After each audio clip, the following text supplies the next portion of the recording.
Assalamualaikum warahmatullahi wabarakatuh. Kami dari kelompok 12 akan menyampaikan materi tentang pembelajaran campuran atau blended learning SDMI. Pengertian blended learning. Model pembelajaran blended adalah suatu model pembelajaran yang mengkombinasikan metode pengajaran face-to-face dengan metode pengajaran berbentukan komputer, baik secara offline maupun online, untuk membentuk suatu pendekatan pembelajaran yang berintegrasi. Dahulu, materi-materi berbasis digital telah dipraktekkan, namun dalam batas peran penopang, yaitu untuk mendukung pengajaran face-to-face. Blended learning juga sering didefinisikan sebagai sistem belajar yang dilakukan dengan menggabungkan pembelajaran face-to-face dengan pembelajaran bermediasi teknologi.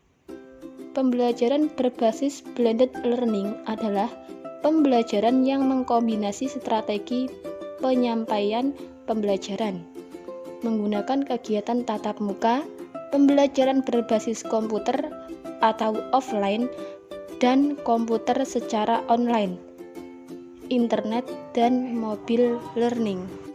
Karakteristik blended learning antara lain: yang pertama, pembelajaran yang menggabungkan berbagai cara penyampaian, model pembelajaran, gaya pembelajaran yang beragam. Yang kedua, sebagai sebuah kombinasi pembelajaran langsung, belajar mandiri, dan belajar mandiri online. Yang ketiga, pembelajaran yang didukung oleh kombinasi efektif dari cara penyampaian. Blended learning juga dapat membuat peserta didik lebih termotivasi dalam usaha melakukan pembelajaran mandiri. Dan yang terakhir, guru dan orang tua peserta didik belajar memiliki peran yang sangat penting. Guru sebagai fasilitator dan orang tua sebagai pendukung. Penerapan dan prosedur blended learning. Penerapan blended learning dalam pendidikan dasar dan menengah tidak begitu dibutuhkan jika penerapannya disamakan dengan penerapan blended learning di perguruan tinggi. Hal ini dikarenakan adanya perbedaan pendekatan dan metode pendidikan terutama di perguruan tinggi yang melaksanakan pendidikan jarak jauh.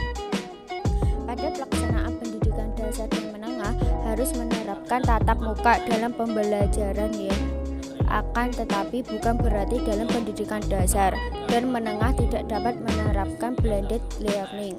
Proses pembelajaran blended learning ini dibutuhkan pada saat penyampaian atau pemberian materi pelajaran, pemberian tugas, hingga penugasan-penugasan kepada peserta didik yang dilaksanakan di luar jam sekolah. Blended learning dibutuhkan pada saat 1. Proses belajar mengajar tidak hanya tatap muka, namun menambah waktu pembelajaran dengan memanfaatkan teknologi internet. 2. Mempermudah dan mempercepat proses komunikasi non-stop antara pendidik dan peserta didik. 3. Peserta didik dan pendidik dapat diposisikan sebagai pihak yang belajar. 4. Membantu proses percepatan pendidikan yang salah satunya dengan menerapkan flipped classroom yang berbasis teknologi informasi dan komunikasi. Kelebihan dan kekurangan blended learning. Adapun kelebihan blended learning adalah 1. Hemat waktu, 2. Hemat biaya, 3. Pembelajaran lebih efektif dan efisien, 4. Peserta didik mudah dalam mengakses materi pembelajaran. Peserta didik leluasa untuk mempelajari materi pelajaran secara mandiri. 6. Memanfaatkan materi-materi yang tersedia secara online. 7. Peserta didik dapat dilakukan diskusi dengan guru atau peserta didik lainnya di luar jam sekolah. 8. Memperluas jangkauan pembelajaran atau pelatihan.